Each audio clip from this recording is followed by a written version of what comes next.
What's up, UX fam? How's your mom and them? Welcome to another episode of Beyond UX Design. I'm Jeremy. If you're new here, welcome to the show. I am so excited to have you. Have you picked up your copy of Beyond UX Design, Master Your Craft Beyond Pixels and Prototypes in paperback yet? Unlock the secrets of UX success and learn all the things they didn't teach you in school. Listen until the end for an exclusive code to get 10% off your copy. Head on over to beyonduxdesign.com/book to learn more. This week's episode is brought to you by Wix Studio. If you're thinking about redoing your portfolio or kicking off a new website project, listen up. I only have 30 seconds to tell you about Wix Studio, the web platform for agencies and enterprises. So here are a few things that you can do from start to finish in 30 seconds or less on Studio. You can adapt your designs for every device with responsive AI. You can jump seamlessly between front end and back end. You can speed up projects with an AI code assistant. You can start a design library. You can reuse full-stack apps and UI components across multiple sites. Well, time's up, but the list keeps going. Step into Wix Studio and see for yourself. Head on over to beyonduxdesign.com/Wix to start creating today. This week's episode is brought to you by Jeff White and his UX Storytelling Toolkit. Now, lots of people talk about the importance of storytelling, but Jeff brings actionable clarity to the concept, and he shows you exactly how to do it. He breaks down different real-world scenarios like how to use storytelling methods to present your work, how to craft a better case study, and how to prep for job interviews. And I love Jeff's approach to storytelling here. It's not your simple once upon a time kind of stuff.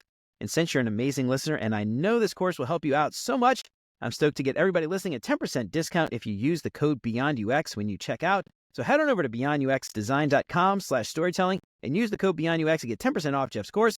So learn some incredible techniques to influence your team and advance your UX career. And if you haven't done it already, please consider subscribing to the show wherever you listen to podcasts. And if you are regular here and you feel like you're getting something out of the show, I would really appreciate you leaving a 5-star review. That'll help me out so much more than you can imagine. And as always, thanks so much to Chris, Siraquan, Stacy, Radu, Megan, Andrew, John, Mark, Kevin, Jason, Michelle, and Marty for all their support. And if you want to join these fine folks and many others and help keep the show independent and ad-free, you'll get rough transcripts and exclusive access to the entire video library of episodes, including episodes before they're even released. You can get instant access to the video archives right now for as little as $5 a month. And for more information on how you can support the show and help more people find out about what we're doing, make sure to check out beyonduxdesign.com/support. And of course, if you think the show is worth sharing, then I would love it if you told some friends. So there's one thing that I see on literally every single boot camp case study that has maybe ever crossed my eyeballs. And that is, what's the right word there? Is it is or are? I don't even know. That is personas. And everybody's got them. Everybody wants to use them. The question that we have today, my friend Jen Blatz is going to join the show today, and she's going to help us understand if personas are really the right approach, and maybe, just maybe, there's a better way. So I am so excited to have Jen Blatz join the show today. Jen, there it is. All right, Jen Blatz is a principal UX researcher at BECU, the co-founder of the UX Research and Strategy Group, and now spends time on YouTube, hanging out on our channel, Blatz Chats, all one word. Jen, welcome to Beyond UX Design. I am so excited to have you on. How the hell are you? Great. Thank you so much for having me, Jeremy. I am excited to be here too.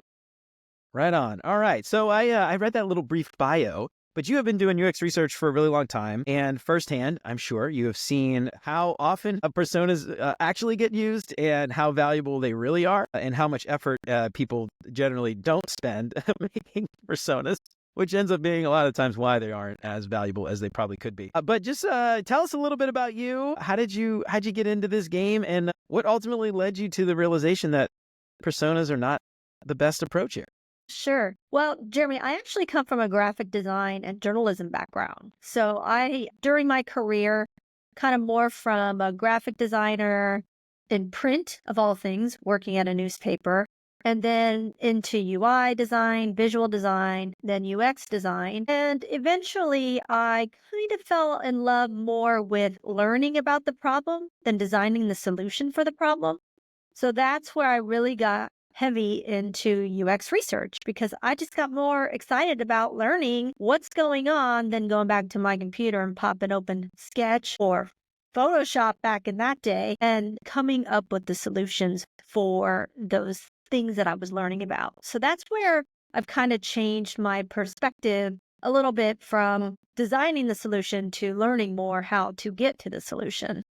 Now, when it comes to personas, you said something earlier that everybody wants them. I don't know that that's true. I think Okay. everybody feels like they need to have them. Yeah, right. Yeah. Like, right? Executives say, I'm fighting this right now. Executives want personas. And I'm like, why? It feels like a UX theater checkbox. We got to have personas. Just like you said in the boot camp case studies you're seeing. Check. Got the persona there. So, yeah, lots of people have experience with personas. They're often not built well. And let me ask you, Jeremy, you have a few years of experience.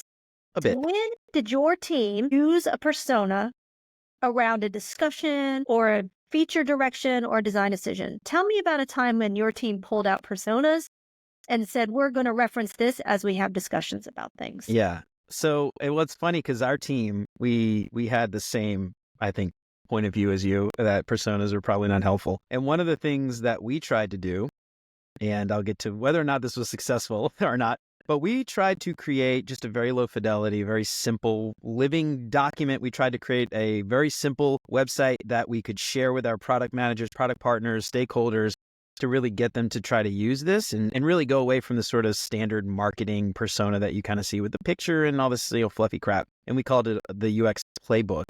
And we were trying to set it up so that it would be used as a discussion. And the UX team, for our part, I think we did a really great job of trying to get people to talk about it. And I think we did a good job of talking through it in meetings and things like that. The problem was no one else used it. And so, the persona is not really useful for a UX designer who knows their users in and out, right? It's meant for people outside of the UX team to get a better understanding of the people they're building software for. And unfortunately, we were never able to get traction with it at all. So to answer your question, I think we did a good job of it, but that really isn't the mark of success, I don't think. So I don't know what your thoughts are, but. Exactly. That is my point. We spend a lot of time and effort, even if it's a quick and dirty persona like you're talking about, or a proto persona, I guess is the proper term. We spend a lot of effort building these, doing the research, and no one uses them. And they look great. And we feel like they're jam-packed full of powerful information that help drive decisions, but no one ever fucking uses them. So we don't get them done. So we don't. What's the point? So what is the point? So sorry about the F-bomb. I don't know how you can beep out or whatever. No, I actually forgot to mention before. Feel free to curse. Okay. I'm happy to put the little E. So here we go. No, you're good. You're good. So, Jeremy, you mentioned something earlier about marketing personas. And for those who may not be familiar, that's what executives are asking for. They want photo, they want age range, they want salary range. And that information, that demographic information, leads to stereotypes. So let's try this out. And be gut honest with me, Jeremy, when I say, what comes to mind when I say an executive at a bank? Describe that person for me. Right off the top of your head. You have them in there. What are It's probably an old white dude with a clean shaven, I imagine. If they're not wearing a suit, they're wearing a quarter zip vest, most likely. And maybe this is just my bias, how I see executives. But yeah, they probably drive a Beamer or a Mercedes, most likely, and very, very, very little involvement in the day-to-day, most likely. Exactly. I don't know how deep you want to go there. Did you see how much stereotypical information you included there? Oh, yeah, for sure. Exactly. That is the problem with marketing personas. You jump to conclusions about people. And hey, maybe you know a bank executive and you think he's an asshole. So you're not very positive about that person because you've attributed certain personality traits or psychographic traits that, like you said, Jeremy, bias you.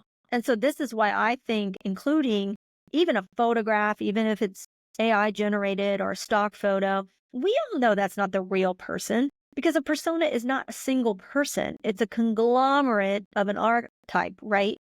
And then when you include their age range from 26 to 30, funny, how can I be 26 to 30? I'm only 1 year. So how can I be all these different things? Like, right.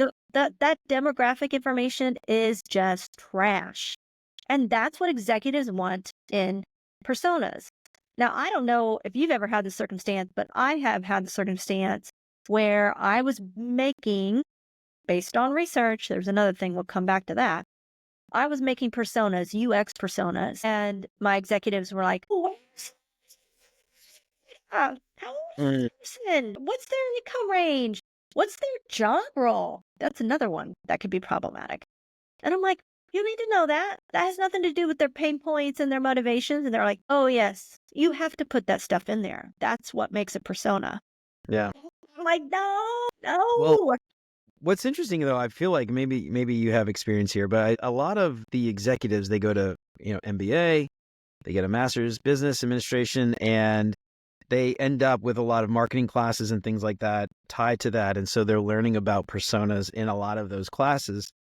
And those are, totally different, I think, from the type of work that we're trying to do when we're designing and building software. And what's Exactly. interesting, to be honest, like my experience has mostly been on internal enterprise software teams, and we're not a lot of times building commercial external facing software.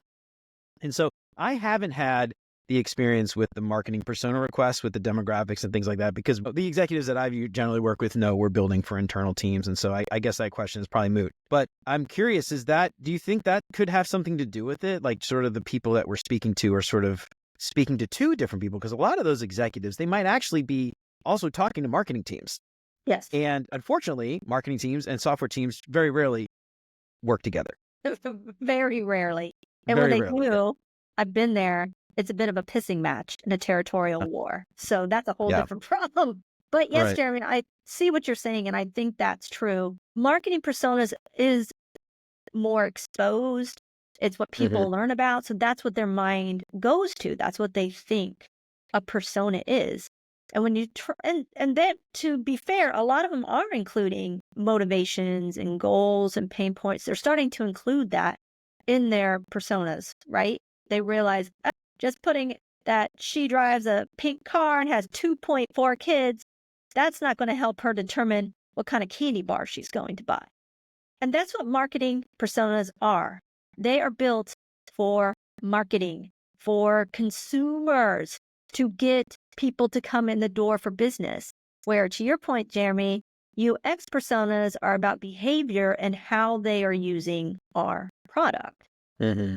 Yeah. Now, I've worked internally too. I have done enterprise personas quite a bit. And what I find interesting is a lot of times they'll do them based on a job role. And Hmm. there's some validity to that. If you're a call center rep, you're using certain tools, Right. you're accomplishing certain tasks, you've got certain things that you're doing. But your company could have hundreds of call center reps. They're not all going to be the same. So just Right. slapping a job role on somebody isn't an effective way to build a persona around them either. Yeah.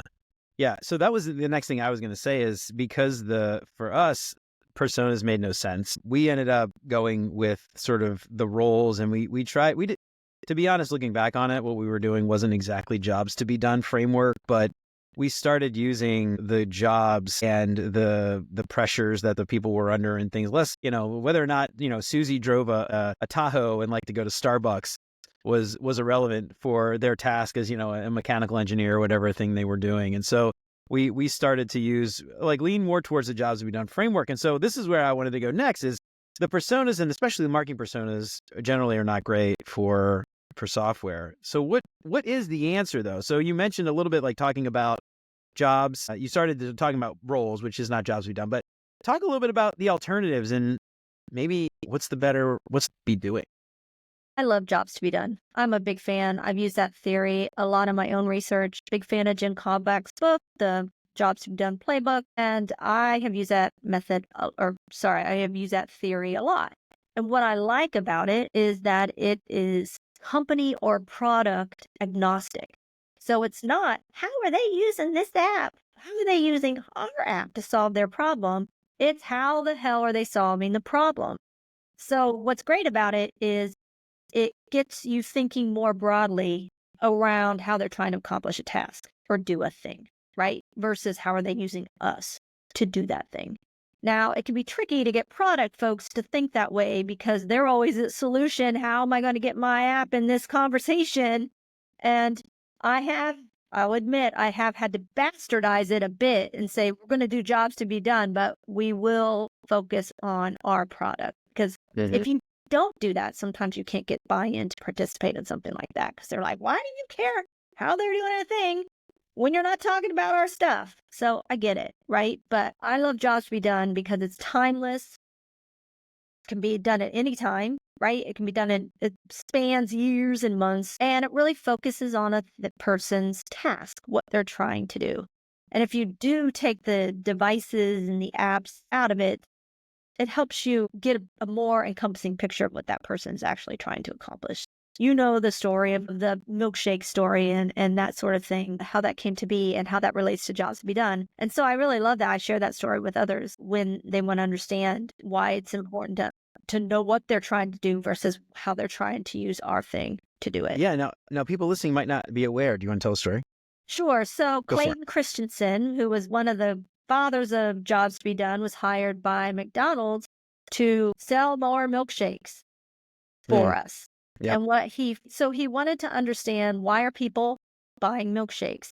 What it led to is, in what ways are people satisfying their hunger? And so maybe they would not eat a bagel because it was messy on the train and it would get all over the place and they don't want to touch the train after eating a bagel. Maybe they wanted a granola bar, but that wasn't satisfying enough. I'm still hungry right after I ate a granola bar, right? A lot of these participants were commuters, either driving or riding a train in. But the milkshake was a good solution to solving their hunger because it was filling. It didn't make a mess. It's contained in a cup, right? And it's easy to drink and it tastes pretty good. So knowing the motivations and the reasons why people are trying to satisfy hunger versus why are they buying my milkshake is a way to understand and open opportunities to explore more. Yeah.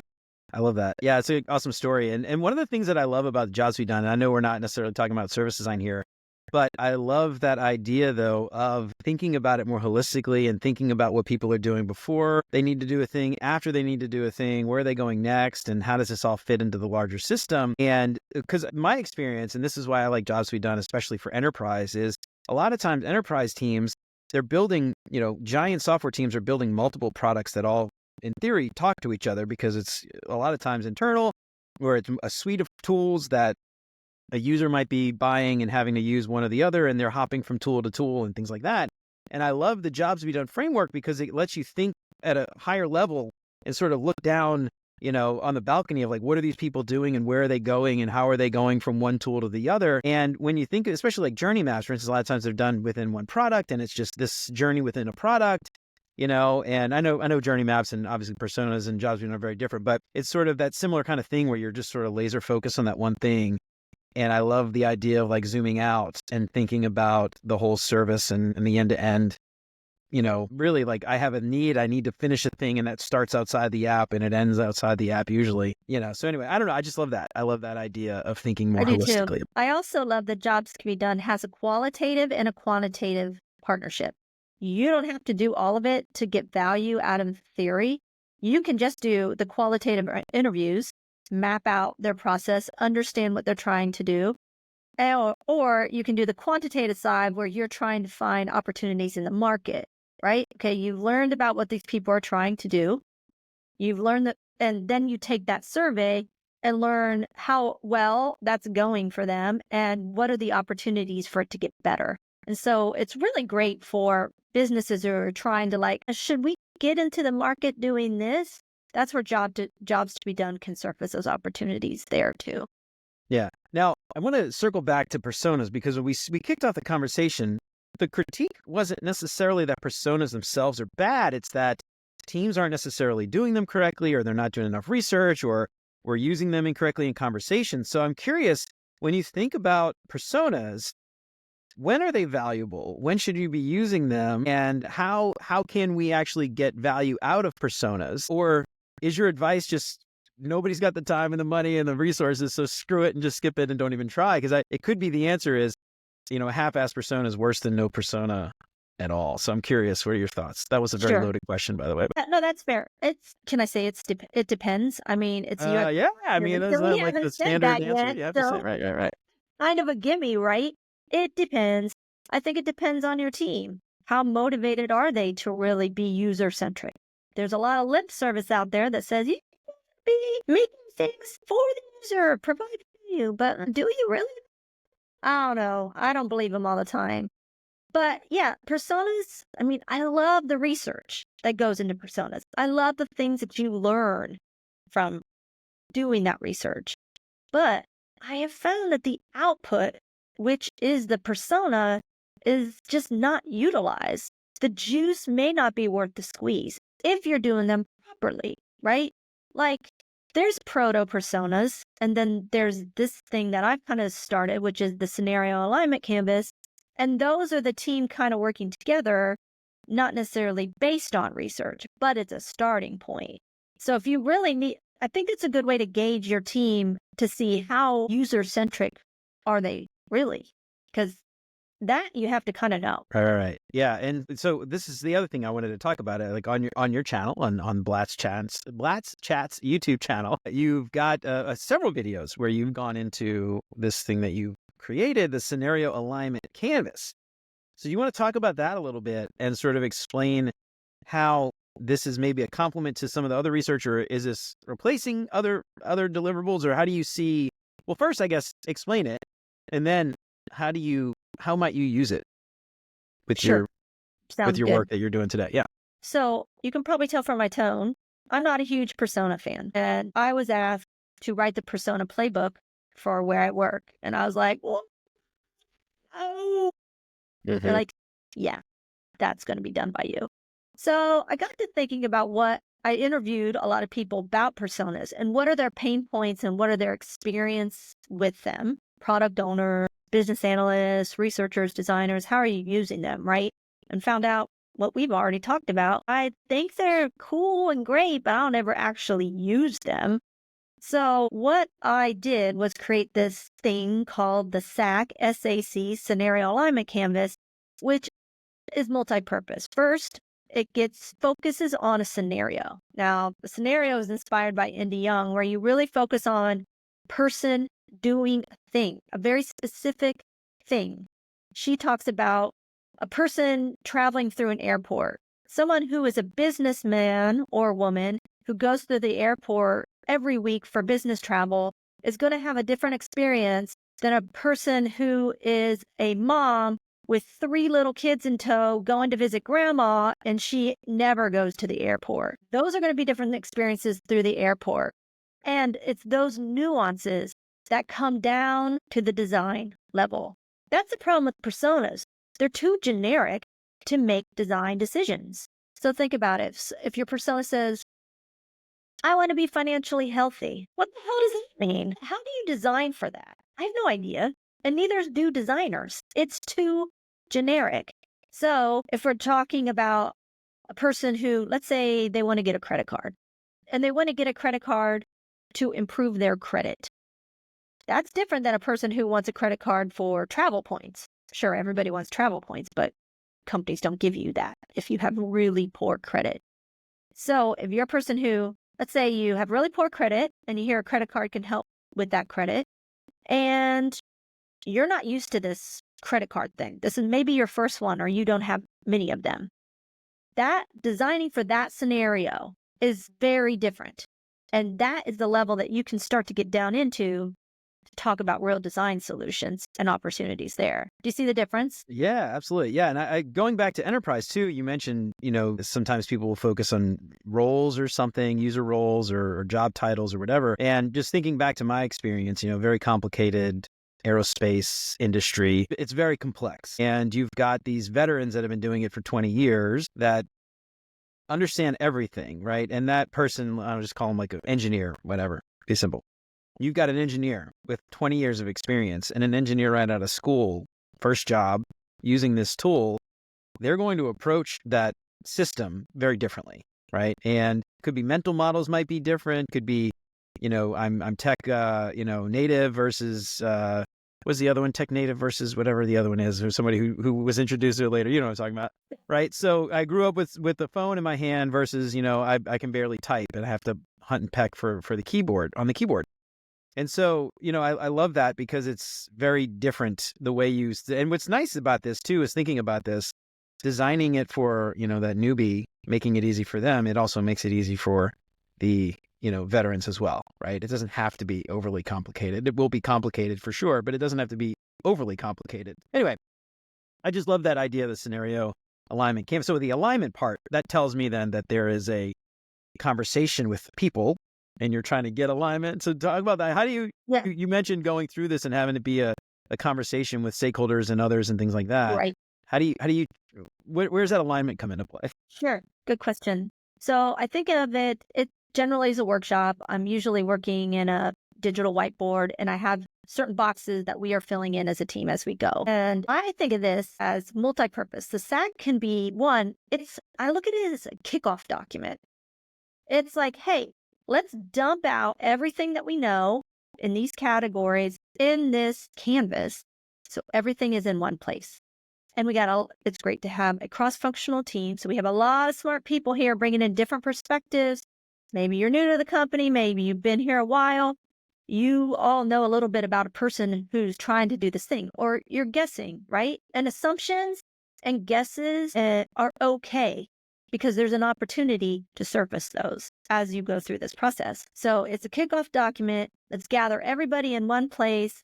Let's all talk about the things about the scenario, this person trying to do a thing. And then what makes this true to my heart is you're surfacing research opportunities. So you're going through the canvas, you're filling in, there's 3 major sections. The first one is goals and motivations. Okay, person's trying to do this thing. What are they trying to do? Why? Exploring that as a team, okay? The next one is task and what are they trying to do this thing? It might be in our product and it might not. So capturing all of that. Then the last thing is pain points. Yep, there could be struggle to get this thing done. And so you as a team start to explore that. Now, this is where, Jeremy, we talked about like a persona. I think you need to get a feel for the team and you need to get a feel for how confident they are in their knowledge. And this is where the SAC does that because somebody will be like, every person who signs up for a credit card to improve their credit has a score of 400. I'm like, what data do you have to back that up? How do you know that's the situation? And usually people are like, I don't really have data. I just know. Well, when somebody says, I just know, okay, good for you, but maybe not. So it's the opportunity to have those discussions around, we think this is the case. Should we explore that further? Should we do more research on that to be closer to confidence? Yeah. Because I don't know, Jeremy, if you've ever had this where I have had this where I have worked with my team and I'm like, hey, what questions do you have? What do you wish you knew more about? Crickets. Yeah, they don't know. Yeah. But they don't even know what they don't know. Around a topic, then it's a little easier to be like, oh, yeah, I think that might be true, but I'm not 100% sure. Let's check it out. Yeah, I love that. Yeah, and that's the other thing I was going to say, and you just called this out, but the idea of bringing those people together and surfacing those known unknowns or even the questions that we have or the things we're unsure about is an opportunity to then go and explore more. So I like that a lot. So let me ask you this. When you think about jobs to be done, when you think about other things like personas, the scenario alignment canvas, the SAC, I love that, by the way. The SAC, how do you use that in relation to other artifacts? Do you, does it complement other things, or do you like to go take this and then deliver something else later and you or use it as a conversation? Or how do you keep these things alive, or how do you keep the conversation going? Sure. So it can be done at a great time is when you are new to a team and you can play dumb, teach me all the things. I'm new to the team. I need my product owners, whoever is part of that cross-functional team, developers, BAs, whatever it might be, teach me about this product. So this product does this. Let's get this down to a nuance of a person doing a thing. And it's a great place for SMEs to share their knowledge with you in a kind of cloaked, I'm trying to learn kind of thing. But what you're also trying to do is assess the team a little bit. Where do they think they know everything? And you're like, I don't know, maybe not. We should probably dig a little deeper and find out a little bit more. So you can do it when you first join a team, or you can do it when you're launching a product and you're kind of thinking about doing that, or a feature or something, finite, a little smaller. Don't be like, I'm launching a financial health product. Well, no, that's too broad. You need a person is never asking for a financial health product. They're asking to Yeah. solve a problem. So in a sense, if you repackage this is a person trying to do a thing, but it's also kind of like the problem that you're trying to solve for them. So you can do it when you are starting a new feature, or you can do it when the team's like kind of off the rails and you're like, God damn it, you think you know everything. I think there's a lot of bullshit flying around here. Yeah. So let me do this workshop. And it takes like an hour or two. And then the team kind of sees that, oh, yeah, okay, we have some gaps in knowledge here. It's really hard to pry that out sometimes when they think they're so competent. Yeah. But when you ask them for the data to back it up, you see it to start to fall apart. Yeah, absolutely. Yeah. And I was just thinking too, I don't know if this is something you do, but looking at the SAC, it's a very simple document. It's, scenario at the top and your goals and motivations, needs and tasks, pain points, and things you want to learn more about. So it's really just, That's it. 4 or 5 simple little questions. And so I could easily see this too being sort of used inside of a stakeholder interview where it's just a one-on-one conversation. Because it depends on the team, but I've been in scenarios where you've got that one stakeholder that just dominates the conversation. And so you do a workshop with them, right? And everyone's going to default to them. They're going to look at that person over on the other end of the table and let them answer the question. So, this is a really great opportunity, I think, even to just sort of highlight the gaps behind the scenes and then even, bring everybody together and say, I just had conversations with the 5 of you and you all disagree. Everybody has a different opinion here. And that's where I think that alignment piece is really interesting and thinking about. But, seems like a very simple conversation starter, if nothing else. And I don't know. I love the SAC. It really is. I love the name. I love the process. I mean, it really is simple. Like, it's not rocket surgery here, folks. I'm just trying if you think about what is valuable to a UX designer and hopefully a product person in a persona is those motivations, the things they're trying to do, their needs, their pain points. These are all the elements of a proto persona and then a research informed full on persona. So in a sense, it's a framework to create a proto persona too. Yeah. You could use it as that, and then what I like as a researcher is those opportunities to learn more. But it's really optional. If you're like, I don't have a researcher, or we don't have the time, I don't think it's ideal not to follow up on this stuff, but at least acknowledging that we have some gaps here. Let's not just plow through on assumptions, maybe take a pause and say, yeah, we're not confident about this part of it. So let's not just throw that in as 100% sure. Yeah. Now, let me ask you this then, thinking more about the things that a lot of designers fall into the sort of trap of being told to go create artifacts. They are told by somebody, a stakeholder, a leader who is not a designer or something, because let's face it, a lot of times people end up on these teams. UX has very little control, low design maturity. And so they're told, let's go build personas. How can an individual contributor, right? How can an individual contributor kind of influence those leaders and help move the conversation away from personas to something more useful and beneficial? Yeah, that is something I really struggle with because for some weird reason, executives think when they have a persona in hand, it's all the answers. And you can't call them out and say, what the hell are you using that for? Like, you just can't do it. You just can't. So talking about outcomes, right? I'm going to create a document. I'm going to create a summary document of some of the highlights from this. I'm going to create a persona from this. It's a canvas for anybody to pop in and out whenever they want to. Maybe add something along the way. I haven't really had that in my experience, but it's more about the outcomes. So what is the outcome of a SAC? Well, you started to have some conversations. You brought a cross-functional team together and you're starting to talk about things and you're focusing on the user. Notice I'm not saying, what is our product trying to do? No, we are focusing on a user. And we don't have those conversations enough. We talk about how what we build is going to save the day, but we don't talk about, well, what does that person actually need to save the day? So convincing others not to do personas and just start and have something a little more simple, fly by night like this, honestly, this doesn't have a shelf life of forever, and it's not across multiple lines of business and different use cases. It's pretty specific, but it's specific for a reason because it's to help the team focus on solving this problem.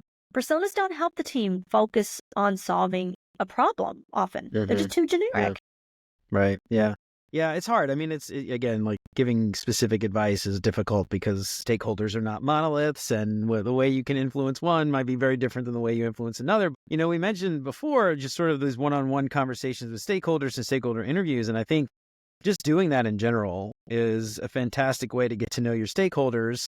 Actually, it's funny because I used to work with some guys, and we didn't do this on our team, but they had done it in the past.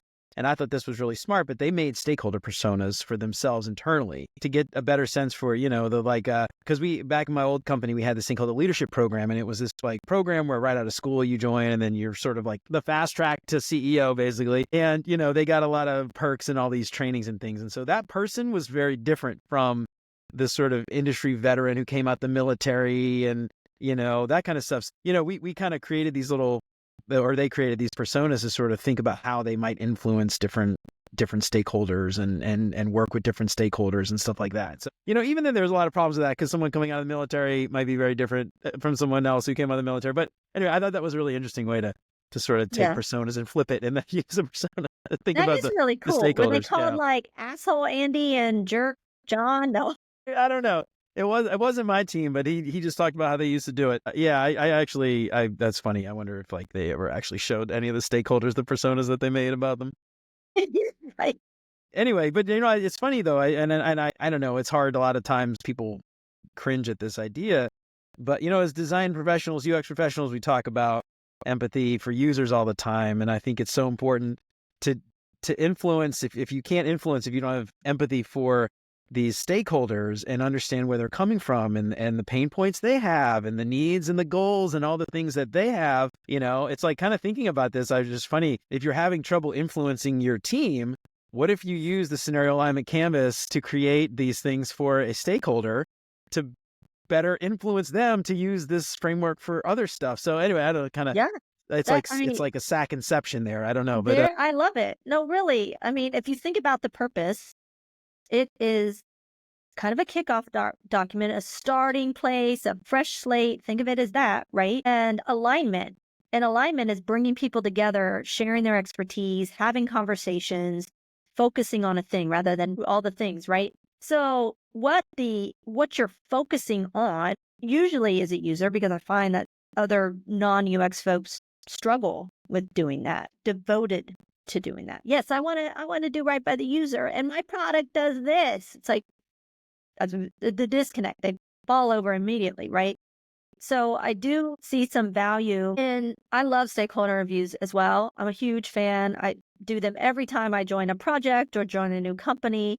I want to get to know you. I want to get to know your experience with research. How do you feel about it? Do you think it's bullshit? Okay, that's fair.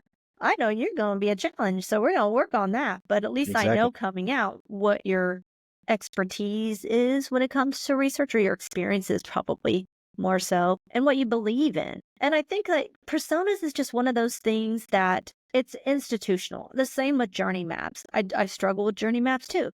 I think there's value in journey maps, but are you often solving for the whole journey? Not always. Sometimes you might be solving for just a piece of it. So does mapping out the whole journey help you solve this one little problem that you are tasked to solve? No, but a scenario alignment canvas will, because you are focused on that one little thing. Now, other parts of the org having a journey map, great, that could be very useful for them, but I don't think a journey map is a solution to everything either. Yeah, I love that. All right, so we talked a lot about alternatives, and we talked a lot about things that you could do that are not personas. Let's assume that a team is just stuck using a persona. They just have to. That's what they've been tasked to do. It's what people expect. How can a team make the best of that crappy situation and deliver great work? Do you have any tips for them to, you're stuck using persona. How can you make this beneficial? How can you make this useful? How can you get people to keep it top of mind so it doesn't die in a repository somewhere? Well, I say you just throw out the pitchforks and catch the CEO on fire. No, I'm just kidding. You clearly Tar feather. you just have to leave the company because it's all lost. No, just kidding there. You can have discussions around, I mean, I think personas are great at grounding conversations sometimes. It depends on what's in them. And, people build personas in so many different ways. And if there's somebody that's really bought into that and you're like, yeah, kind of playing along. Yep, I agree. Jonesy, Johnny, whatever the persona is, this would solve the problem. How? But maybe propose a sack through Jones and Johnny's lens, right? Like, let's dig a little deeper. Because and also, I don't know, if you're brave, you can call them out and say, okay, so tell me how this data in this persona informs a design decision. Well, they need financial help. Okay. What's that mean? What does that look like? How does that translate into solving a problem or helping a person's task? How does that meet their needs? Really breaking it down, like what's missing from a persona is the specificity to solve a problem, in my experience. Yeah. And if you're too specific, then you're going to have a shit ton of personas probably. Yeah. And the other thing I was just thinking about too is, depending on who your stakeholders are, obviously, some might be more familiar with personas, some might not, some might have heard the term and really had no idea what it is. One of the things that I think you could do is just get a little sneaky and, do whatever you want and call it a persona. And a lot of times these stakeholders probably won't even really know the difference. Exactly. So anyway, I don't know, just, I call it agree. a persona, name it whatever the hell you want. I think the at the end of the day, again, the goal for all of this is to get the people outside of the UX team to understand the people that you're building the software for, the problems that you're trying to solve, and try to think more about that outcome, like you said, from, just building a bunch of crap because somebody said to build it. And at the end of the day, I think whatever, deliverable, whatever artifact you want to use, it's got to be part of the conversation when decisions are being made, something to reference, and a living document that, doesn't just sit in a repository somewhere and expect stakeholders to go and look at it because they're never going to do it. So anyway, I don't know if Repositories you have any are thoughts the there, but graveyard of UX research. Yeah. A great storage place, but I mean, nobody goes in there hunting around for things. And if they do, it's usually something that's super old. And the replacement that was done not 5 years ago, but 2. Oops, we forgot to put that in the repository. So then they get the wrong data and it's older. So yeah, I mean, to your point, Jeremy, there's still a lot of talk where I am about building personas. And I try to keep a deep breath. I have no poker face. So I'm like, don't look at me because you can tell I hate them. Turn your camera off. I don't know what's wrong. My camera's just not working today. I don't know what's going on. Exactly. But to your point, you could use the SAC and build it, use the information in that and build a persona. That's why I say it's kind of a preliminary proto-persona. I mean, what are you doing to build a proto-persona? You're getting this data from the team anyways. So this is just a more formalized focus on this thing versus a person who wants financial health. What are their motivations? Well, what about it? Like, they want to improve their credit and they feel like they can do it via a credit card. Okay, now we can start to have some conversations. Yeah. And you just mentioned this too. I mean, a lot of these things that you would be asking or things that you're filling out on something like the SAT. Every time I say that, I'm going to giggle. But anytime you're talking to somebody, you're probably getting this information. And the nice thing about any framework or methodology is it's repeatable. And so I can have a conversation. You can have a conversation. Jim, Jane, we can all have conversations with 4 or 5 different stakeholders and get the same information so we can compare apples to apples versus, well, we're going to go talk to stakeholders and then you forget to ask something or you ask it in a different way or somebody else. And so we aren't as confident that the answers are actually comparable. So now, if nothing else, it's just a great way to just record and build off a creative, maybe an interview script or something for your stakeholders. So I love that. So the last thing I want to talk about today before we get out of here is, regardless of what method we use, personas, jobs to be done, anything else, how can a team keep those things from wasting away in a repository? Do you have any tips and tricks or advice for people to keep all of this stuff surfaced so that it does not die in the repo? Jeremy, if I knew how to keep people's eyes on something in a repository, I would not be here. Right. Yeah. No, Through really. that. I mean, it's making them aware whenever I've thought about this, whenever anybody joins the company, share their personas with them, share these artifacts with anybody who's new to the team.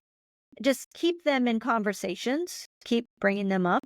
See if, hey, has anything changed since we did this persona? Do we want to focus like a scenario off of this persona a little bit? See how we could solve that problem for this type of person? So just kind of keeping them updated. That's the hardest part, isn't it? When you've got that nice big journey map that's printed on the wall and you're like, what's this? So like, oh Right. Change yeah, that was a third party vendor we used and we it. don't use them anymore. And now this whole thing falls apart. So we should probably But it take looks it cool. down.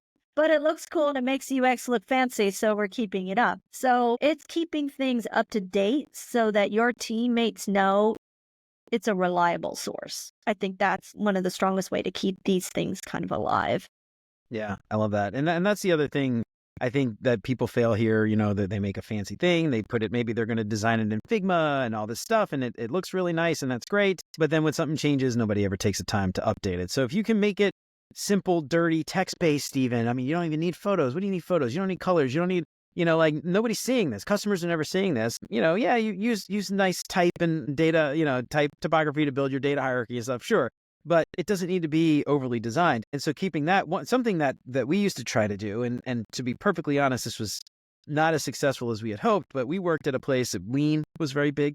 Not lean UX, but lean, right? Manufacturing and stuff. And so standard work was big and all that stuff. So we worked to get, reviews put in place for standard work. How do we do, and we did safe. So we had big room reviews and all those things. So we were like, how do we get this information put on the standard work so that it was always something we reviewed before we did this other thing? Or how do we get in the process, so, and it was very bureaucratic and a lot of red tape, but it wasn't completely successful because a lot of times people ignore that stuff anyway.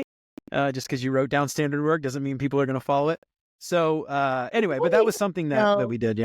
Right? Go ahead, Maybe sorry. not. That kind of, I call it research radiator, or kind of sharing it out. Where I was before, we had a Thursday once a month, all the different research and data teams came together for a quick share out. And, what's the data analyst learning? What is the market researcher learning and working on? What is this UX research team learning versus this one?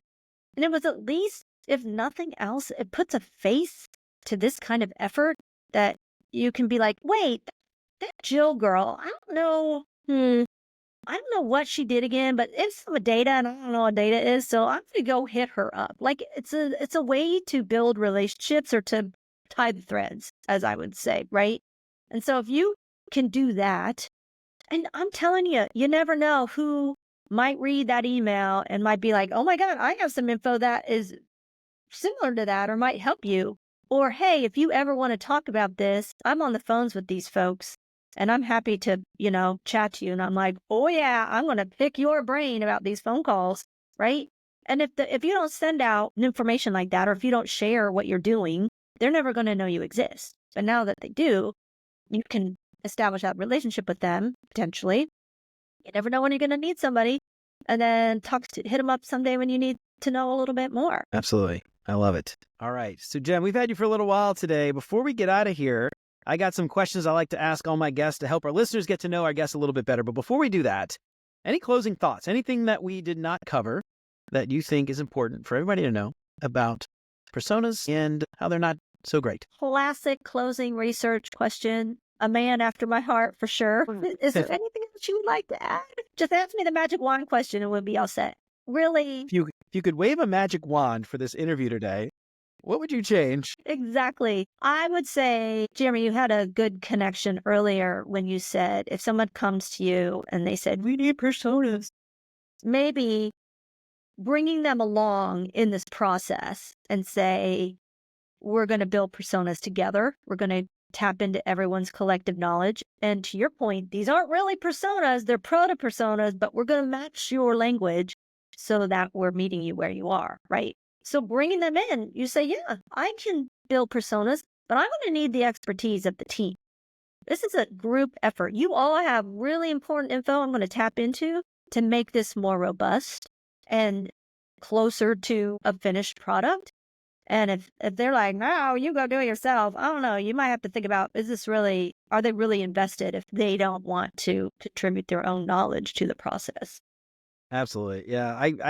I can't stress that enough. Taking the stakeholder along, making them a part of the process, the idea of the IKEA effect where they feel like they've built it, so they're more likely to promote it themselves and use it. Oh, we spent all this time, I can't waste it. So just bringing them along, having them be a part of it. Obviously, you need their input anyway, unless you're going off and talking to users or maybe they don't know the answers. But even then, like, have them come along as a note taker or have them just sit in and, keep your mouth shut, don't talk. But, come along and just observe, that kind of stuff. I think is just so important. And so often UX teams, whether they're designers or researchers, just go off and say, I'll be back in 6 months with all the answers. And I don't know. Generally speaking, that doesn't always work. So I love it. All right, Jen. Well, like I said, I have got a few questions that I like to ask all my guests to help our listeners get to know our guests a little bit better. First thing that comes to your mind, what is your favorite non-design book? Well, non-design book. Well, I'm going to say it's still a UX book. It just came out kind of recently, version 2 of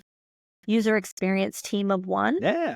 It was written by Leah Bewley, and then Joe Natoli and her did a second version. Mhm. And I just read it over the Thanksgiving holidays, toward the end of the year. And I didn't really compare the two books to be like, oh, this was a new part, and this was a regurgitation or whatnot. But it is such a good book it is such a poorly titled book, to be honest, because it is not for a UX team of one. Some of the things apply, but it's really just for a UX person. And if you are ever struggling to bring your partners along or even know what method to do or how to start a conversation to bringing UX into your organization, it encompasses a lot of things. And this is why it's still my favorite UX book. Anybody asks me, I want to get into UX, what should I read? You should read this because it's not about you're all by yourself and you're the only UX person and you're screwed. And no, there's a lot of great tips and resources, even as a senior designer like myself, seasoned professional. Seasoned. As myself. Since you posted that last week, seasoned, it's funny because I went and looked in my book. I'm like, how many times did I say seasoned in this stupid book? And I had to go back and change it. And anyway, yeah. So I think I might have missed a couple of people. Anyway, but yeah, seasoned. I'm the Salt same. Bay, throwing the salt in it. Sorry, I Totally didn't mean the to cut you off. same. So it's a great book for beginners or people who are transitioning into UX or trying to figure this thing out. It's a really great book. It's my fave. Still, after all Love this it. time. Yeah, I haven't picked up the second edition, but I actually got Joe Natali coming on the show soon, and we're going to talk about it. But I think I'm going to chat with him too. right on. Yeah, he's probably making the rounds, I'm sure. All right, next up, what is your favorite non-design podcast? Obviously, it's Beyond UX, right? That's my favorite podcast. Isn't that? Get out of here. Get out of here. You don't need to butter me up. You're already on. Should I make it a promo? Beyond UX. There you go. On YouTube. Subscribe wherever you listen to podcasts. I mean, to be honest, I don't really listen to podcasts. I used to more so when I commuted into work, but now as a remote employee and I have about a 30 stair climb to my office, I'm not going to get any really great quality podcasts in that time. But I do like to read a lot of articles and newsletters and just kind of get snippets. Obviously, I'm surfing LinkedIn a lot. I think that that's a great resource for a lot of different perspectives of information. Some of it's getting a little too personal. And I'm like, I don't really want your Facebook posts here, but hey, you do you. I don't care. But I just generally, I tend to read more than podcasts or watch webinars or go to conferences. I like to go to conferences. So jealous. Very jealous. it's so much about the networking and the meeting of people in conferences more so than actual content usually for me. But those are some of the resources that I tap into to kind of stay fresh on the UX world. Love it. Yeah, no, that's great. I don't get to go to many conferences, especially being self-employed now, nobody's paying for that now. I got to come up with thousands of dollars for a freaking ticket. Oh, plus airfare. And usually hotels are ridiculously expensive. Yes. Because of, capitalism. Right. So Exactly. anyway, I Well, don't get to go. it's usually a conference I'm speaking at. So They pay you. Yeah. I need to get Hotel and on. I need to flights get in are that game. covered, so I'm in. Travel I need to to pick your country? Yeah, I need to pick your brain about some of this because I want to get into the conference speaking game. I got a good talk that I give You could called totally do it. the Yeah. UX uncertainty principle. It's a good talk. Anyway, Okay. I've been Let's talk shopping it about it. around. I've been doing it like IXDA and some other folks. Anyway, I need to pick your brain about that. I need to Okay. get into that. Free trips to Europe. I'm down. Let's do it. All right. What is your favorite meal? This could be something you've cooked, something your grandma used to cook. Okay. Favorite meal. Well, yeah, it's sort of both. My favorite meal is my homemade spaghetti sauce. Oh, okay. I am not Italian at all, but it was my mother would make a big, huge pot Mm. of spaghetti sauce, and you freeze it, it gets jiggy with it, Yeah, and it yeah, yeah, lasts yeah. for weeks or months. But I love my homemade spaghetti sauce. The Okay. key to my sauce is I don't use I do cans of tomatoes Yeah, and yeah. whatnot. I don't use any sauce. For the sauce part, I use crushed tomatoes. So Yeah. it's thicker Yeah. and Yeah, loads yeah. of diced tomatoes. So really a chunky sauce and spicy Italian sausage. So Mm. that is my favorite meal is my spaghetti sauce. I love it. And you do the sausage, do you put peppers and onions in it? You do Onions, yes. I peppers and don't onions? put Okay. peppers in it. I put a lot of mushrooms in it. And then obviously Okay. there's meatballs, and those are usually a multi-meat kind of meatball. Sorry Yeah. to my vegetarian friends out there. But yeah, it's spaghetti sauce all the way. All right. Well, if you're ever doing it with Italian sauce, especially spicy Italian sausage, Oh, I throw do some bell use it to peppers. spice the Italian sausage, but I don't Yeah. use peppers. Ooh. Well, peppers and sausage, I don't know what it is. They just go, I'm making weird hand gestures here. You can't see. If you're watching on YouTube, you can see it. But peppers and sausage, I don't know, peppers and onions and sausage. Just it's a beautiful thing. My grandma used to do this thing. You do links of sausage and you do in a red gravy and you braise the sausage in the red gravy. We used to call it red gravy. I don't know why. But anyway, we would braise the Italian sausage in the red gravy, and you throw like not chopped. It's like big old chunks of, I guess it's chopped, sliced. I don't know. Anyway, whatever it was. I don't know the correct term. Onions and peppers in the sauce with Italian sausage. So good. All right. Did you get Yeah. grandma's recipe to do that? No, nobody did. Died with her. I have an aunt who makes the most fantastic homemade chicken and noodles, and we have tried a million times for her to share it. And she'll give her half-assed recipe, and we're like, "Is there chicken?" And she'll neglect like the most critical ingredient. And she's like, "Yes, of course. What a stupid question." I'm like, "Well, what else are you forgetting? if Right. you're not Yeah. helping Yeah. yourself?" Yeah. I don't know. Do you ever watch Young Sheldon, that show Young Sheldon? I Like used the to. big name? Yeah, I've seen it. Yeah. Yeah. They had an episode where they were trying to get the brisket recipe from her. She kept like making up all these so nobody knew exactly what was in her brisket. Anyway, really funny I stuff. mean, brisket recipes are pretty sacred. I kind of get That's that. I'm right. down in Texas. Like, this is the brisket. This might be up for debate, but man, brisket down here, untouchable. Yeah, I love a good brisket, but I've never tried to make it because it's not easy. It ain't easy. All right, next up, what is your favorite vacation spot? So my favorite spot is probably not one that a lot of people listening to you, Jeremy, may have been to, which is a small town called Paso Robles, kind of in central California. I'd say it's halfway between Los Angeles and San Francisco. And it's a beautiful wine country region where it's not like stark mountains, but it's hilly. There's vines all over the hill. It's beautiful. It's great weather. I was just there over the Thanksgiving weekend. I hadn't been there in years. And you're just standing on top of a hill and looking at the hills and valleys and having great wine. That is my favorite vacation spot by far. I've never heard of it. So it's like sort of like Napa, but maybe cheaper, I guess, because it's not as well known. And less pretentious and less asshole. Yeah. I mean, you're right. Because I've been to wine regions all over the place. Went to Napa one time. And everyone was like so snooty and snobby and like, "What kind of car did you drive up in?" I'm like, "Car, fuck you. Yeah. What's the matter?" Yeah, I got this Chevy thing that the Hertz gave me. What do you? Well, you didn't spend an extra $200 a day for the Beamer? No. All right. Hard pass. Yeah, hard pass. All right. I'd rather spend $200 a day on wine, not cars. Exactly. Easily. All right. Last question. What is your favorite design tool that is not Figma? So, Jeremy, I'm old school. I'm going to show my age here a little bit. Some of my first design tools were Photoshop. I think I Watch out. started on Photoshop 3. I don't even know what version it is now because they don't number them at all. It's like Photoshop 2025. Yeah. But That's I yeah. It's I think there's a subscription. number underneath, right? Isn't there a version? Yeah, they're up to 20 something. Some of them depends on which one. Like Illustrator's like 25, or I guess is that years? I don't know. Maybe that, now that I'm thinking about it, maybe that's years.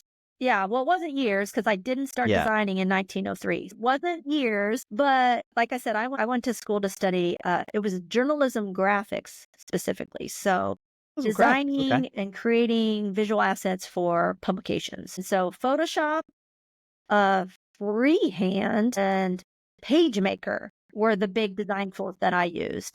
But to this day, I still use Photoshop for photo manipulation. Now, I use about maybe 5% of what Photoshop actually has because that fucker is huge on scope creep, like huge. I don't know what like most of that stuff in Yeah. Photoshop is, but that's still my favorite design tool. Yeah. Photoshop, it's obviously, I mean, it's made for photographers, like originally. And it's funny, my wife she got a bachelor's of fine arts down at LSU, and she was telling me about, like dodge and burn and all that stuff, or, tools in Photoshop, but that's like actual photo techniques that you would, use, I don't know what chemicals, maybe, I guess, to add light or remove light. Yeah. So anyway, Oh my God, but you yeah, just took me back to my J school days. Like I had photography classes and I had to dodge and burn. I'm like, yes, use those tools in Photoshop. For me, it's mostly cutouts and color correction, photo manipulation now, which tools like Figma and Canva, like they can do a lot of that now. You don't even need Photoshop. Yeah, well, Figma still falls very short when it comes to editing pixels. Yeah, it doesn't really work nearly as well. And Photoshop, it can do so much more. Okay. Editing actual cutting photographs. I've been cutting out in Photoshop and then taking it into Figma because I was like, I just feel like I can control it. Yeah, Figma's better for vectors, so more of like a replacement for Illustrator. But still, Illustrator does a whole lot more than Figma. I was just looking at my Creative Suite, Creative Cloud. Pro tip: if you want a discount, buy it on Black Friday to your discount for half off, and then just make up a new email every year when you want to renew. Pro tip: if you want a cheaper version of Creative Cloud, but they're up to 26.1 Photoshop version 26.1. Okay. So it is not going by year. And then Illustrator is up to 29.1, which is nuts. Oh yeah, 29. I guess they do more updates to Illustrator than Photoshop because Photoshop's older than Illustrator. Yeah. All right. Yeah, Jen? because I was using freehand before Illustrator existed. Mm-hmm. Yeah, that was because that Corel. Who freehand was that? Oh, that was Macromedia. No, it was on It was Mac based. Macromedia. Yeah, then Adobe bought Macromedia and then killed all the Macromedia stuff except for Dreamweaver. All right, Jen, this has been so much fun talking to you today. I definitely learned quite a bit about personas and jobs to be done and your SAC framework, the scenario alignment canvas. I think that's really cool. We will link to all of that stuff in the show notes. So if you want to check out YouTube videos that Jen has done, talking about this scenario alignment canvas, we will link to all that in the show notes at beyonduxdesign.com. So make sure to check that out. Jen, before we get out of here, though, give yourself a plug. Let everybody know where they can find you and all your content and all that stuff. Give yourself a plug. Sure. Look for me on YouTube, known as Blatz Chats with a Z, one word. I talk about professional development, UX research. I interview UX pros. I even interviewed Steve Jobs a few times about the election this year. Check that out if you want a good laugh. Blatz Chats is where you will find me. I love it. All right. And we will link to all that stuff in the show notes. Jen, one more time, thanks so much for coming on. I really appreciate it. Thank you. This has been so fun, as I knew it would be, but thank you for the opportunity. It's been great. Yeah, you're right. All right. That's it. We are done. Nice. How was that? Very anticlimactic. It's all downhill from there.